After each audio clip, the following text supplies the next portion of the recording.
El día de ayer, hermanos, estuvimos meditando por la tarde en este lugar y vamos a leer en Isaías capítulo 30. Vamos a leer juntos el verso 13 y el verso 14. Vamos a leer en esta oportunidad que Dios nos regala, Dios nos presta para estar en su casa de oración. Dice la palabra de Dios de la siguiente manera, Isaías 30, 13. Por tanto, dice, ¿o será este pecado como grieta que amenaza ruina, extendiéndose en una pared elevada? Dice, cuya caída viene súbita y repentinamente. Y el verso 14 dice, y se quebrará como se quiebra un vaso de alfarero, que sin misericordia lo hacen pedazos, tanto que entre los pedazos no se haya tiesto para traer fuego del hogar o para sacar agua del pozo. Amén. Oremos, hermanos. Bendito Señor Jesús, muchas gracias. La bendición es nuestra, Señor, esta tarde de poder estar en tu casa de oración. Hemos cantado, hemos alabado y adorado tu nombre, Señor. Gracias, Señor, por este momento en el cual hemos venido, Señor, y hemos alabado y exaltado, Señor. Gracias por este tiempo de alabanza, de adoración.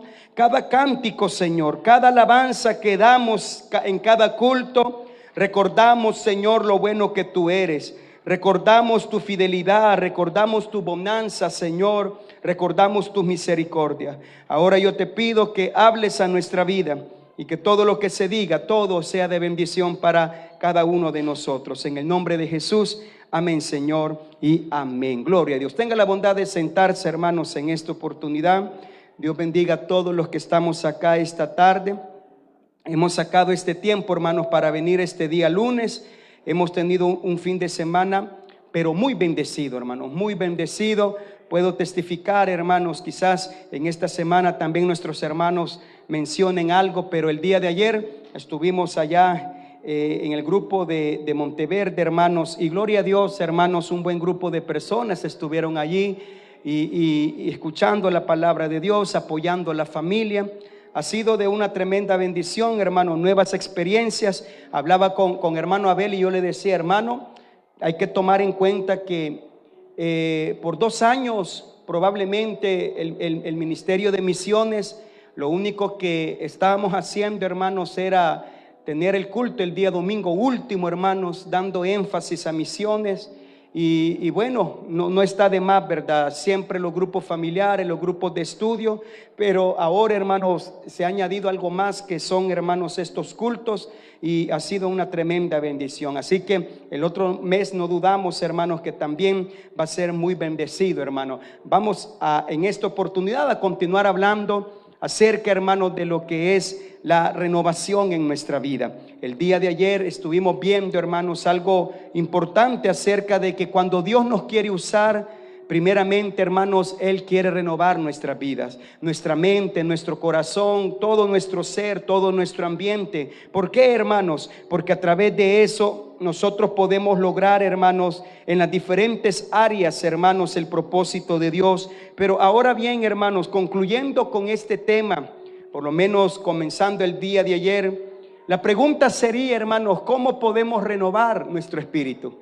¿Cómo podemos renovar nuestra vida espiritual? ¿Cuál es el fin, hermanos, de pedirle a Dios, hermanos, que Él renueve nuestra vida? Y por ende, hermanos, la respuesta sigue siendo la misma: pedirle a Dios que Él use nuestra vida, que Él nos llene con su espíritu, que seamos, hermanos, portadores de su gloria. Pero algo bien importante, hermano, una manera de poder lograr, hermanos, esa renovación, hermanos, es a través de ir a la presencia de Dios. Pero cuando yo hablo de ir a la presencia de Dios, no me refiero, hermanos, de algo sencillo, algo que sería fácil de lograrlo. No, al contrario, estamos hablando, hermanos, de un esfuerzo que nosotros hacemos, un esfuerzo que vale la pena al final. Es decir, en la Biblia, hermanos, en la palabra de Dios, encontramos de que cuando personas llegaron a la presencia de Dios, personas, hermanos, tuvieron un encuentro con Dios en las diferentes áreas,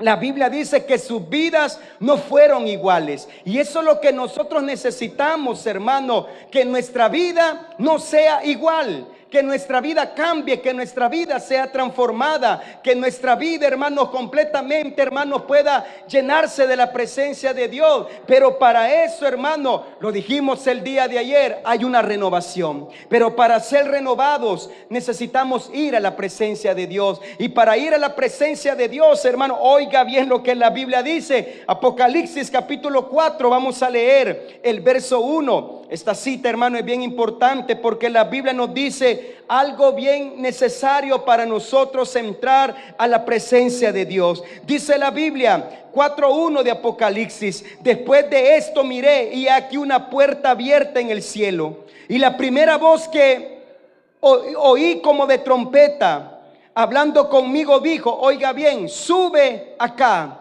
Dice la Biblia, hermanos, que el apóstol Juan, hasta hoy en día, hermanos, no se sabe quién de todos los Juanes en la Biblia era el escritor de Apocalipsis. Muchos lo adjudican, hermanos, al mismo Juan del Evangelio o de las epístolas. Otros consideran que Juan era conocido como Juan de Patmos, aquel que había estado en esa isla. Pero independientemente, el escritor, hermano, nos dice algo bien importante, y es que él estaba a punto de recibir una revelación de Dios. Estaba a punto de conocer los designios de Dios, hermanos, para este mundo. Pero oiga bien, hermano, la Biblia nos dice algo bien claro. Dice que escuchó una voz, vio la puerta abierta, y desde arriba, hermanos, una voz que le dijo, sube acá.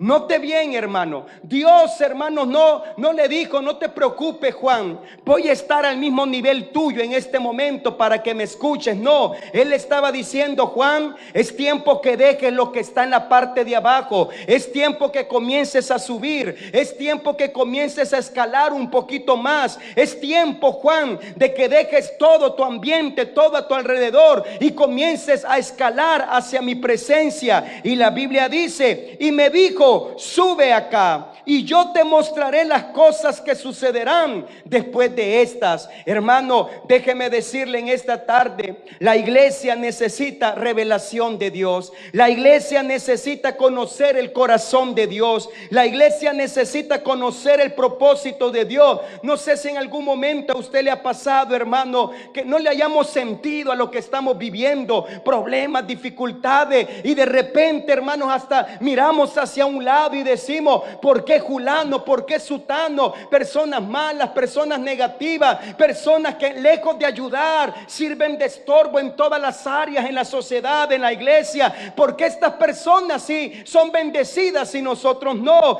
Pero déjeme decirles, ahí donde necesitamos la revelación de Dios en nuestra vida. Necesitamos un contacto directo con Dios para que nos demos cuenta cuál es el propósito que Dios tiene para cada uno. Lo primero que vemos es la puerta abierta, la voz que se oye según Apocalipsis 4:1. Pero también, hermano, aquella orden que Dios le da, sube acá. Dios no le dijo, hermano, hay una gran diferencia. En cierto momento Dios desciende para con Elías, pero en esta oportunidad, en este texto bíblico, Dios no descendió. Dios le dijo a Juan, sube, Juan, es necesario que suba, es necesario que hagas un esfuerzo.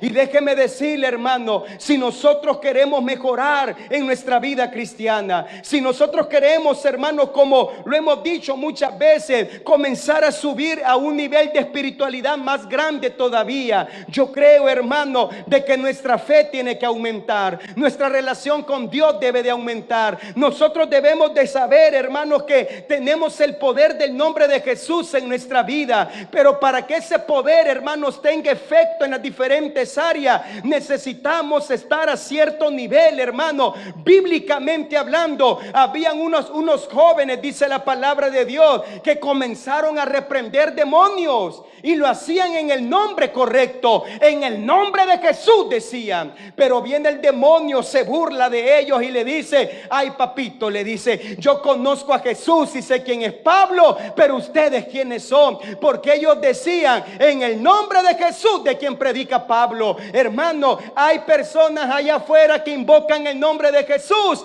pero no sucede nada, porque para invocar el nombre de Jesús hay que saber y reconocer que ese nombre es sobre todo nombre. En ese nombre hay poder y autoridad. Necesitamos nosotros llenarnos de esa autoridad a tal grado, hermano, que cuando oremos por alguien en el nombre de Jesús, la gente recibe ese milagro, la gente recibe esa sanidad. Pero para eso, hermano, todos nosotros necesitamos subir un peldaño más. Necesitamos, hermano, escalar, hermano, ese monte donde vamos a encontrar la presencia de Dios en nuestra vida. Sube acá, yo te voy a mostrar las cosas que van a suceder. Y el verso 2 dice, y al instante, dice la Biblia, yo estaba en el Espíritu. Mira, hermano, una vez más yo le recuerdo, las cosas espirituales se disciernen espiritualmente. No pretendamos, hermano, entender algo de Dios en nuestra carnalidad. Y la carnalidad, hermano, no hablo de inmoralidad, hablo de una mente carnal.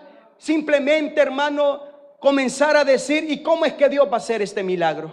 ¿Y cómo es que Dios va a poder levantar a esta persona de este problema? ¿Y cómo es que Dios va a hacer esta sanidad? Hermano, eso no depende de nosotros. Nuestro deber es creer, porque al que cree todo le es posible. ¿Sabe cuál es el problema? Nosotros queremos cambiar los papeles, hermano. El que va a hacer el milagro es Dios. Mi papel es creer que Él lo puede hacer, y la función de Dios es hacer el milagro cuando yo creo, y creo firmemente que Él lo puede hacer. Pero muchas veces nosotros nos ponemos en ese plan, hermano, y de preguntar y decir, ¿y cómo Dios lo va a hacer? Hermano, si Dios dice que lo hará, Él sabe cómo.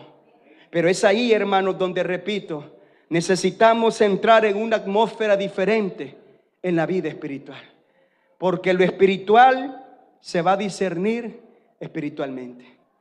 Lo carnal no. Por eso usted va a ver mucha gente allá, hermanos, en el mundo, que probablemente hasta lo critiquen. Y le dicen, mira, ¿y para qué tanta iglesia? ¿Por qué vas a la iglesia? ¿Cuál es el fin de la iglesia? ¿No te sentís como loquito aplaudiendo, alabando algo que nunca has visto? Pero, hermano, el apóstol Pablo dice que el evangelio es locura. ¿Qué significa eso, hermano? Que para muchos, hermano, el evangelio no es nada, más para nosotros lo es todo. Así, hermano, dígale usted a ese tipo de personas cuando lo confronte, ¿qué sentís estar en ese lugar? Usted dígale lo mismo que vos sentís cuando estás en pecado, lo mismo que vos sentís cuando te embriagás y estás lleno de situaciones de las cuales quizás a tu familia no le favorece. ¿Cómo se sienten ellos? Ellos se sienten bien, porque de lo contrario no lo harían, hermano. Nadie hace cosas de las cuales no les favorece hasta cierto punto. También nosotros, hermanos, por eso yo digo, no debemos de avergonzarnos de la identidad que tenemos en Jesús. Si el mundo no se cansa de pecar, yo tampoco me voy a cansar de alabar a Dios con todo mi corazón. Si el mundo no se cansa de hacer lo negativo, yo no me voy a cansar de hacer lo correcto. Cada quien en su mundo. Pero déjeme decirle, hermano, esta vida es la mejor que tenemos. Porque le hemos dicho múltiples veces, ¿a dónde estaríamos usted y yo, hermano? No, hermano, estaríamos ya muertos quizás algunos, con problemas de los cuales, hermano, problema tras problema. Y no digo que no pasamos problemas, pero ¿sabe cuál es la diferencia? Dios está con nosotros. Dios camina con nosotros. No necesitamos una botella de licor, no necesitamos, hermano, buscar, hermano, llenar nuestra vida de otra manera. La presencia de Dios lo es todo. Por eso, hermano, ¿qué necesitamos? Necesitamos subir un peldaño más a nuestra vida espiritual. Por eso, hermano, oiga bien, Moisés, dice la Biblia, no fue el mismo después de que estuvo con Dios 40 días en el monte. Hermano, Dios pudo hablar con Moisés, hermano, en la parte baja, pero en múltiples ocasiones vemos a Dios diciéndole con los que él quería hablar, sube. Moisés, sube al monte. Moisés, sube al monte. ¿Por qué, hermanos? Porque yo le quiero recordar, en la parte baja lo único que vamos a escuchar son las cosas negativas de nuestra vida. Mira, hermano, es que este es un nivel espiritual. Y no quisiera entrar, hermanos, en un prejuicio de que Dios no está en todo lugar. Claro que sí, pero así como la Biblia dice que hay 3 cielos y divide, hermanos, también hay atmósferas espirituales de las cuales usted y yo nos tenemos que mover espiritualmente hablando. ¿Y qué significa eso, hermano? ¿No se ha fijado usted, hermanos, que hay gente que tiene, no sería más fe que nosotros, pero produce más su fe que la nuestra? Es porque probablemente ellos están caminando en otro nivel, hermano. Mira, hermano, yo he encontrado gente que no es que no tenga problemas. Yo le comentaba a ustedes de nuestro buen amigo, nuestro pastor hermano John Jairo. No digo el apellido porque siempre se me olvida y digo otro apellido, pero en nuestro amigo John Jairo, mi hermano, él tiene problemas y dificultades, como todos nosotros. Pero cada vez que yo iba con él, hermano, de repente él decía, gloria a Dios, aleluya, decía, gloria a Dios. Y dije, bueno, ¿y qué le pasa? Que aquí como que en culto estamos, decía yo, comiendo, aleluya, decía. Y mi hermano, yo no me quedé con eso, ¿verdad? Y él me dijo algo bien importante, hermano, y es de que cuando nosotros, hermanos, sabemos de que tenemos un Dios que siempre está con nosotros, no podemos dejar de alabarle y de adorarle. No podemos, hermano, y eso es bien cierto. Nuestra actitud tiene que cambiar, nuestra manera de ver las cosas tiene que cambiar. ¿Por qué? Eso se llama, hermano, subir un peldaño más en nuestra vida. Por eso, hermano, va a ser bien difícil si no subimos de un peldaño espiritual. Vamos a pensar, hermano, de que Dios solamente se va a mover en ciertos momentos y ocasiones. Pero cuando estamos en otro nivel, hermano, nos vamos a dar cuenta que Dios siempre se puede mover si le buscamos de corazón. Por eso, hermano, voy avanzando. Moisés no fue el mismo después de 40 días de haber estado con Dios, no en cualquier lugar, en el monte alto, dice la Biblia. Por eso el salmista dice, alzaré mis ojos a los montes. Mira, hermano, este salmo, el capítulo 121, en ese salmo encontramos algo bastante peculiar. Y es de que es uno de los salmos del peregrino. Hay aproximadamente, si no mal recuerdo, 14, 15 salmos que son conocidos como los del peregrino, donde estos salmos eran entonados. Oiga bien, hermano, Israel o los israelitas que estaban en otras ciudades o en otros países, ellos tenían que ir a Jerusalén por lo menos en 3 fiestas importantes: en la Pascua, en el Pentecostés y en la fiesta de los tabernáculos. Ellos iban, hermano, pero hermano, no es como ahora, ¿verdad? Decir que alguien va a viajar a otro lugar, a otro país. Ahora se vuelve un tanto fácil, ya sea en motocicleta, ya sea en carro, ya sea en avión. Pero ellos no, ellos caminaban y eran días y para otros meses para llegar a Jerusalén. Pero ¿sabe qué es lo interesante? Ellos, mientras iban a Jerusalén, ya iban adorando a Dios. Y el Salmo 121 es uno de los salmos donde ellos cantaban en medio de su peregrinaje hacia el templo de adoración. Y eso, hermano, es bien interesante, porque cuando el salmista dice, alzaré mis ojos a los montes, en esas provincias y en ese lugar, hermano, la gente adoraba las cosas creadas, como el monte, como los árboles, como el sol, como la luna. Pero viene el salmista, hermanos, y él dice, alzaré mis ojos a los montes. Es decir, yo voy a ver un poquito más arriba de ese monte. ¿De dónde vendrá mi socorro? Y él dice, mi socorro no viene del monte, mi socorro viene de Jehová. Y oiga bien, que hizo los cielos y la tierra. ¿Qué es lo que estaba diciendo a la gente de ese lugar? Ustedes adoran al monte, yo adoro al Dios creador del monte. Ustedes adoran el sol y la luna, yo adoro el Dios que creó los cielos y la tierra. Ese es nuestro Dios, hermano, un Dios que todo lo puede. Pero ¿sabe qué necesitamos? Subir un poquito más de nivel en nuestra vida espiritual. ¿Y cómo lo vamos a lograr, hermano? No es fácil. Porque mire, hermano, la carne no quiere nada del espiritual. No, hombre, hermano, si seamos sinceros, sí o no, hermano, Algo tan sencillo, pero que es pecado, rápidamente lo adoptamos. De repente, hermano, usted va en el transporte colectivo y de repente alguien pone una clase de música X.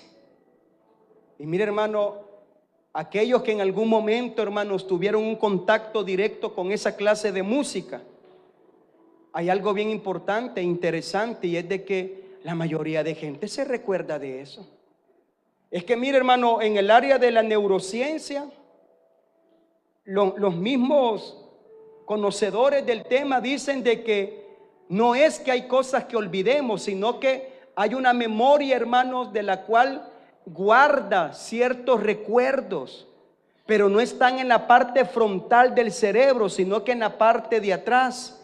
Y cuando nosotros, hermanos, por eso cuando usted y yo escuchamos algo allá afuera, inmediatamente hay algo que se activa, hermano. Y si es una clase de música o cualquier otra cosa que usted ve, hay algo que le recuerda eso, hermano. Por eso yo digo, hermano, se nos hace más fácil hacer las cosas del mundo.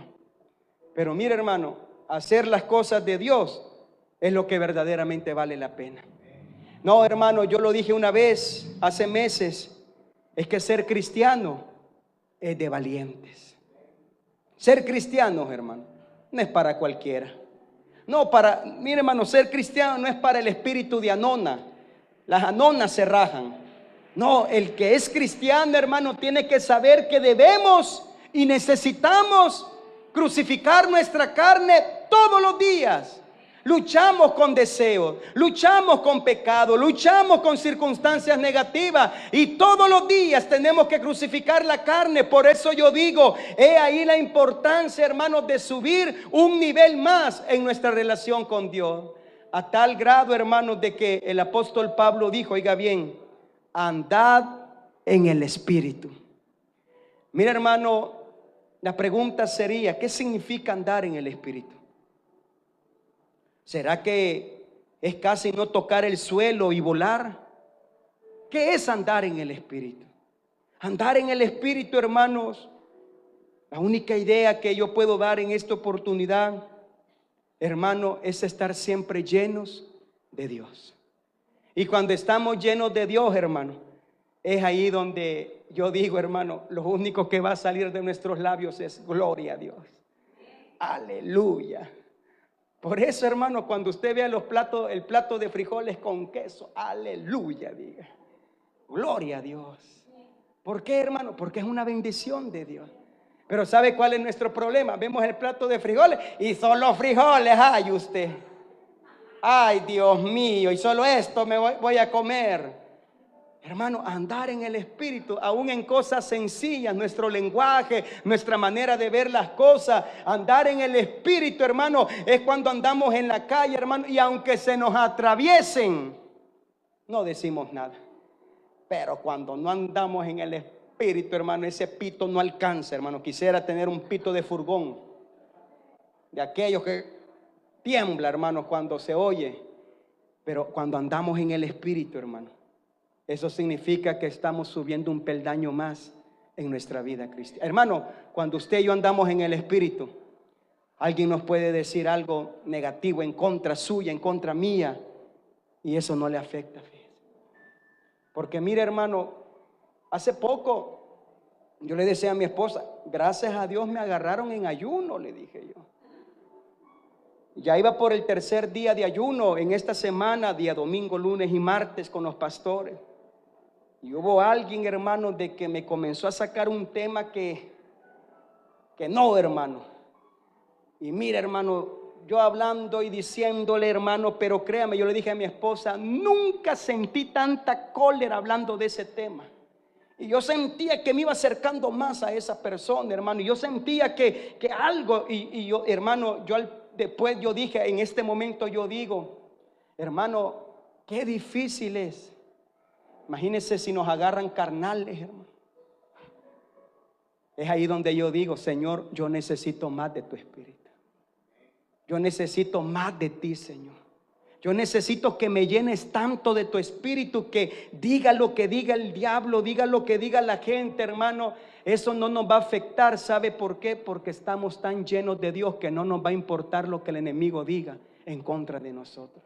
Por eso yo le digo, hermano, todos necesitamos subir un peldaño más. Alguien decía, hermano, hace años yo recuerdo que mencionaba esto y decía: hay que echarse aceite de foca, porque las focas son bien resbalosas. Y es cierto, hermano, cuando usted se echa esa clase de aceite, si así fuera, hermano, toda palabra que alguien le diga, le rebota, no penetra. Mire que usted aquí, le rebota. Mire que aquí, que allá, le rebota. Cualquier cosa que veamos nos rebota y nos pasa de largo. Pero el problema es, hermano, cuando no andamos en el Espíritu, vemos a dos personas hablando y ¿sabe lo que decimos? De mí han de estar hablando estos desgraciados. Mire esa hermana, mire cómo me quedó viendo. Yo creo que de mí está hablando. Eso no es andar en el Espíritu, hermano. Por eso yo digo una vez más, hermano, necesitamos más de Dios. A tal grado, hermanos, que Pablo lo dice: anden en el Espíritu y no satisfagan los deseos de la carne. Voy avanzando porque el tiempo se nos va y quiero terminar este punto, hermano. Cuando vemos en la Biblia, hermanos, el monte de los olivos fue donde Jesús, hermanos, recibió la transfiguración. Y hermano, ¿se acuerdan? En el monte de los olivos dice la Biblia que Jesús, una nube desciende, su rostro resplandecía. Aparece Elías, aparece a Elías y Moisés. Y hermano, todo brillaba, todo era diferente. Porque hermano, cuando estamos en el monte de Dios, es decir, en la presencia misma de Dios, todo cambia. Hasta la gente le va a decir: hermana, qué joven la veo, le van a decir. Que se está echando crema Pond's. No, hermana, le va a decir usted, es que he estado en la presencia de Dios. Mire, hermano, y es cierto, cuando yo recuerdo mi mamá, cuando llegamos al Evangelio, ella tiene ya 75 años, hermano, poquito más creo. Y mire, hermano, yo la veo bien paradita, como decimos todavía, con ganas de hacerle guerra al diablo. Y mira, hermano, pero yo recuerdo que años cuando antes de llegar al Evangelio, pues usted sabe que los problemas consumen la vida de cualquier persona. Pero cuando nos metemos a la voluntad y a la presencia de Dios, hermano, la Biblia dice que el rostro hermosea, dice la palabra de Dios. ¿En qué momento? Cuando nosotros tenemos un contacto directo con Dios. No es que nos veamos más jóvenes, sino que nuestra actitud cambia, hermano. Y ya no vemos las cosas como antes, sino que vemos las cosas de una mejor manera con los ojos de Cristo. Por eso yo le quiero decir, hermano, todo cambia cuando entramos a la presencia de Dios. En el Monte Carmelo, Elías vio descender fuego del cielo. Los ángeles le dijeron a Lot: sube al monte para que no perezcas. Abraham no fue el mismo cuando bajó del monte donde iba a sacrificar a su hijo. Mira, hermano, Abraham comenzó a subir al monte. En su mente su hijo iba a morir. Pero cuando descendió del monte, no solamente descendió con su hijo vivo, sino que descendió con una promesa de Dios. Hermano, subir al monte vale la pena. Es decir, oremos más. Aumentémosle un poquito más a nuestra oración. Que nuestra oración tenga sentido, hermano. Mire, muchas veces no solamente se trata de doblar rodillas, sino que se trata de interactuar con Dios, de pedirle a Dios, de hablar con Dios.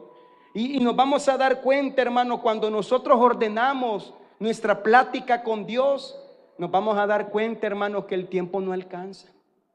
Pero eso es cuando ordenamos una plática. Pero es ahí, hermanos, donde los discípulos le dijeron a Jesús: Jesús, enséñanos a orar. Por eso, ¿qué necesitamos nosotros? Vamos a leer Primera de Samuel, capítulo 14, verso 1. Y termino con esto para que entremos a ese tiempo de oración. Primer libro de Samuel, capítulo 14. El verso 1 vamos a leer. Oiga bien lo que la palabra de Dios dice. Aconteció un día que Jonatán, hijo de Saúl, dijo a su criado que le traía las armas: ven y pasemos a la guarnición de los filisteos que está de aquel lado. Y no lo hizo saber a su padre. El verso 2, oiga bien lo que la Biblia dice. Y Saúl se hallaba al extremo de Gabaa, debajo de un granado que hay en Migrón, y la gente que estaba con él era como 600 hombres. Vamos a avanzar. El verso 3 también nos dice algo. Y Ahías, hijo de Ahitón, hermano de Icabod, hijo de Finis, hijo de Elí, sacerdote de Jehová en Silo, llevaba el efod, y no sabía el pueblo que Jonatán se hubiese ido. El verso 4. Y entre los desfiladores por donde Jonatán procuraba pasar a la guarnición de los filisteos, dice la Biblia que había un peñasco agudo de un lado y otro del otro lado. El uno se llamaba Voces y el otro Sene. Y el verso 5 dice: uno de los peñascos estaba situado al norte hacia Mixmas y al otro al sur hacia Gabaa. Y oiga bien, dijo pues Jonatán a su paje de armas: ven, pasemos a la guarnición de estos incircuncisos. Quizás haga algo Jehová por nosotros, pues no es difícil para Jehová salvar con muchos o pocos. Y el verso 7 dice: y su paje de armas le respondió: haz todo lo que tienes en tu corazón, ve, pues aquí estoy contigo a tu voluntad. El verso 8 dice: dijo entonces Jonatán: vamos a pasar a esos hombres y nos mostraremos a ellos. El verso 9 también dice: si nos dijeren así: esperad hasta que lleguemos a vosotros, entonces nos estaremos en nuestro lugar y no subiremos a ellos. Y el verso 10: mas si nos dijeren así: subid a nosotros, entonces subiremos, porque Jehová los ha entregado en nuestra mano, y esto nos será por señal. El verso 11: se mostraron pues ambos a la guarnición de los filisteos, y los filisteos dijeron: he aquí los hebreos que salen de las cavernas donde se habían escondido. Vamos a leer el verso 12 también. Y los hombres de la guarnición respondieron a Jonatán y a su paje de armas y dijeron: oiga bien, subid a nosotros y os haremos saber una cosa. Entonces Jonatán dijo a su paje de armas: sube tras mí, porque Jehová los ha entregado en manos de Israel. Y el último verso, el 13: y subió Jonatán, oiga bien cómo subió, trepando con sus manos y sus pies, y tras él su paje de armas. Y a los que caían delante de Jonatán, su paje de armas que iba tras él los mataba. Hermano, Jonatán dijo: vamos a ir al otro lado, pero hay un peñasco, hay una parte alta, vamos a subir, Dios nos va a dar la victoria. Hermano, es en lo alto donde recibimos la victoria. Pero mire, hermano, dice la Biblia que ellos con sus manos y sus pies comenzaron a escalar ese peñasco. Eso requiere esfuerzo, hermano. Mire que el camello que la Biblia menciona, que es más fácil que un camello entre en la aguja, en el orificio de una aguja, pues en realidad, hermano, le comento lo que significa. El ojo de una aguja era representado en Jerusalén una puerta pequeña. La puerta principal tenía hora para que la gente entrara y saliera. Y cuando la hora se pasaba, cerraban las puertas. Si la gente llegaba tarde, tenían que pasar por el ojo de la aguja, que era una puerta pequeña. Pero mira, hermano, es más difícil, dijo Jesús. Es más fácil que un camello entre por el ojo de una aguja. El ojo de una aguja, dijo Jesús. ¿A qué se refiere? El camello, para entrar a la ciudad, entraba por la puerta pequeña. ¿Y sabe cuál era la manera en cómo el camello entraba? Entraba de rodillas. Tenía que doblarse todo, a modo, hermano, de que, bueno, usted ha visto los camellos, hermano, grandes patas que tienen, hermano. Tenía que doblarse todo, y con sus patas delanteras y traseras, con los codos y con las rodillas, tenía que entrar el camello a la ciudad. A eso se le llama el ojo de aguja. No es el hoyo del ojo de la aguja que tenemos nosotros, la caputera, que es la más grande. No, era una puerta pequeña. Pero mire cómo entraba a la ciudad de rodillas. Eso es lo mismo que el Jonatán y su paje de armas hicieron, hermano. Como pudieron, escalaron el monte. Y dice la Biblia que Dios les dio la victoria. Hermano, yo le quiero decir, yo le prometo algo: no seremos iguales cuando bajemos del monte de Dios. No seremos iguales. Algo va a cambiar en mi vida. Y ¿sabe qué, hermano? Yo sí necesito que Dios siga transformando mi vida. Yo sí necesito que Dios siga obrando en mi vida, y todos necesitamos de nuestro Dios. Vamos a ponernos en pie, hermano, en esta oportunidad.